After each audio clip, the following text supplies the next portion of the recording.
Hello பசங்களா. So mark ரூம்ல இருக்கும் 5 மார்க் ஈஸியா எடுக்கிற மாதிரியான ஒரு கொஸ்டின் எடுத்துட்டு வந்திருக்கேன். என்னன்னு பாருங்க.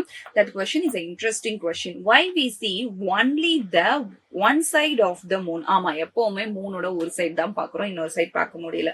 சோ இதுக்கான ஆன்சர்ஸ் நம்ம சொல்ல ஆரம்பிக்கலாம். சோ ஃபர்ஸ்ட் ஒன், மூனுக்குன்னு செப்பரேட்டா எந்த லைட்டுமே கிடையாது.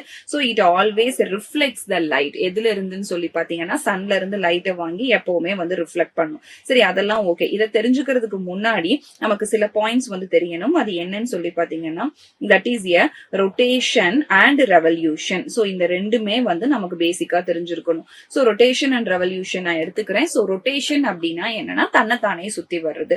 சோ ரெவல்யூஷன் அப்படின்னா ஒரு பார்ட்டிகலை சென்டரா வச்சுட்டு சுத்தி வர்றது.